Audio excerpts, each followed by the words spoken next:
Assalamualaikum warahmatullahi wabarakatuh. Jumpa lagi dengan saya Dr. Vivi Makfira, salah satu dokter di Rumah Sakit Islam Jakarta Sukapura. Dan kali ini saya akan mengajak Bapak Ibu semua untuk berdiskusi tentang kolesterol.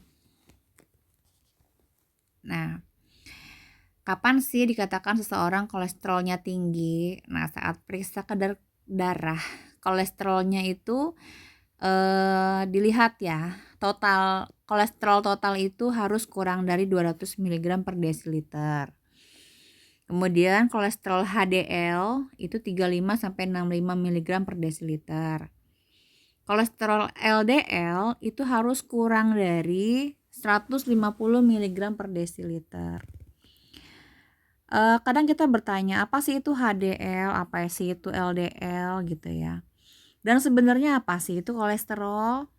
Kolesterol itu adalah lemak yang dihasilkan dari tubuh kita, dan sisanya dari luar tubuh atau makanan itu yang beredar berkeliling-keliling dalam pembuluh darah, gitu. Nah, sebetulnya dalam bahasa awam sih LDL itu dikenal dengan kolesterol jahat, sementara kalau kolesterol yang baik namanya HDL gitu ya. Nih, kita gambarkan ya dengan gambar seperti ini. Ada yang good kolesterol, ada yang bad kolesterol. Nih, sampai digambarkan seperti ini. LDL itu kolesterol yang jahat. Kenapa dibilang jahat? Karena dia dapat menempel pada dinding pembuluh darah sehingga dapat menyebabkan terbentuknya plak atau yang nempel-nempel gitu ya, plak ya di pembuluh darah itu. Nah, sementara HDL itu kolesterol baik karena dapat melindungi pembuluh darah dari pembentukan plak, malahan lawannya gitu ya kalau HDL. Apa itu kelebihan kolesterol? Nah, kita dibilang, wah kolesterolnya tinggi nih saat jumlahnya itu, kadarnya itu lebih dari 240 mg per desiliter. Apa sih tanda-tanda gejala kalau kolesterol tinggi? Nah, kita kan suka ngerasain leher kaku ya. Aduh, kok leher kayaknya kaku nih. Ada yang bilang, salah bantal tuh gitu. Kita yang kolesterolnya tinggi kok bantal yang disalahin gitu ya. Nah, kemudian pegal-pegal, rasa pegal-pegal. Nah, itu karena asupan darahnya itu tidak lancar ya. Jadi ada hambatan karena plak yang tadi, karena HDL. Kemudian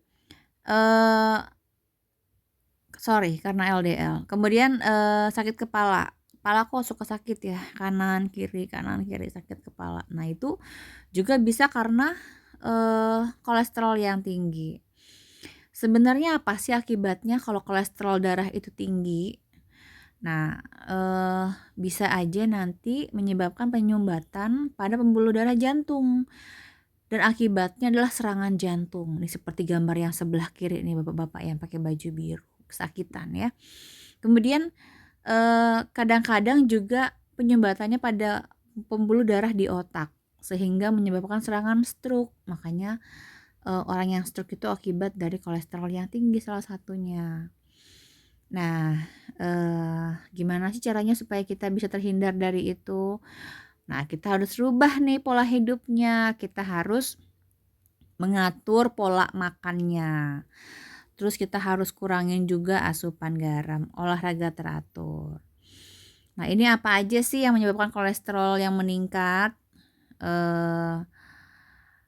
Ya inilah makanan yang enak-enak ya, yang gurih-gurih, yang minyak-minyak, yang digoreng-goreng. Kemudian setelah kita makan semua itu, kitanya mager, nggak mau gerak, ya sudah deh gitu ya. Nah, tips agar kita bisa mengendalikan kolesterol supaya normal kadarnya, yang pertama adalah diet, konsumsi makanan rendah kolesterol. Misalnya kita mengkonsumsi susu tanpa lemak atau ngurangin konsumsi daging-dagingan. Nah, kemudian konsumsi makanan berserat. Ayo kita perbanyak yuk makan sayur-sayuran, buah-buahan. Tujuannya apa?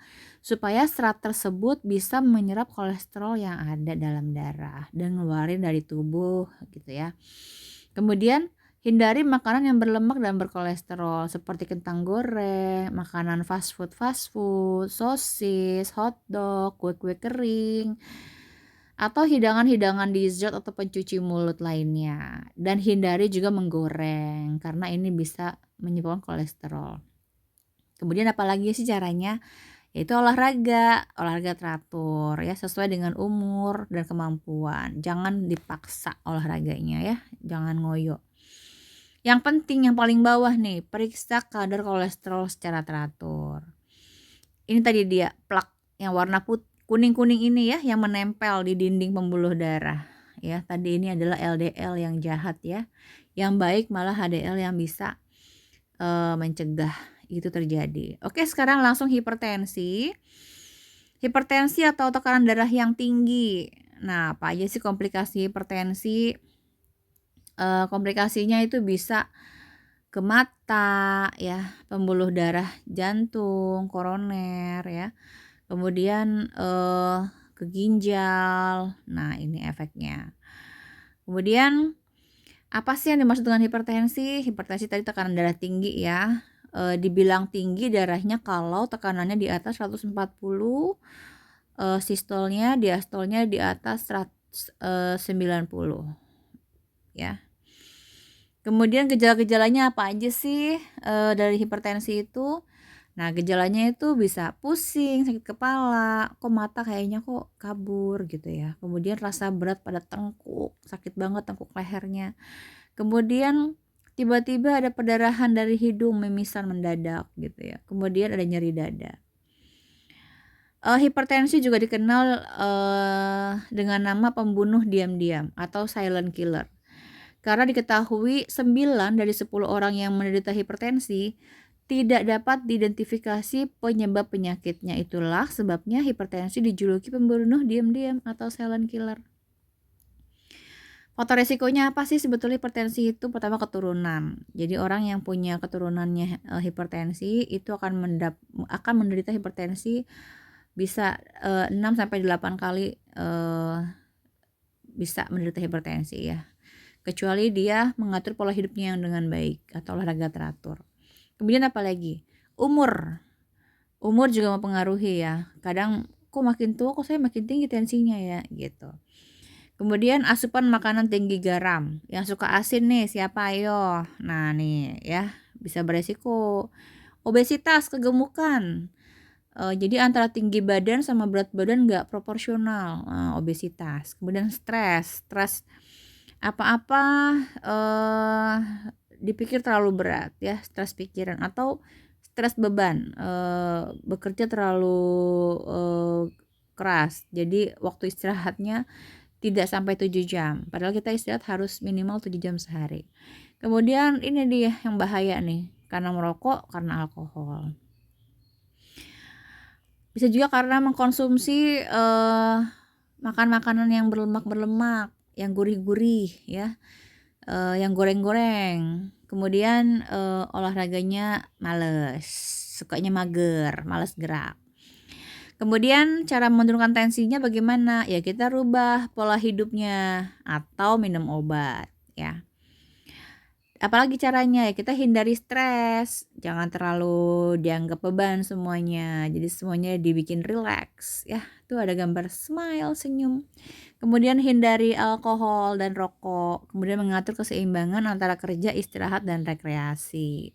Ini dia nih asupan makanannya, perbanyak buah, perbanyak sayur, juga kita makan konsumsi ikan ya, pengganti daging untuk proteinnya. Ini dia tips sehat di masa pandemi. Yuk kita olahraga teratur, sehari minimal 30 menit, seminggu minimal 5 hari, kalau bisa mas setiap hari ya. Kemudian konsumsi air putih paling sedikit 2 liter sehari, dan lakukan medical check up yang rutin, lakukan vaksin, dan pola hidup yang sehat. Dan di Sukapura, di Rumah Sakit Islam Jakarta Sukapura itu sudah ada layanan medical check up. Yuk kita datang ke Rumah Sakit Islam Jakarta Sukapura untuk melakukan medical check up secara rutin. Terima kasih dari saya. Wassalamualaikum warahmatullahi wabarakatuh.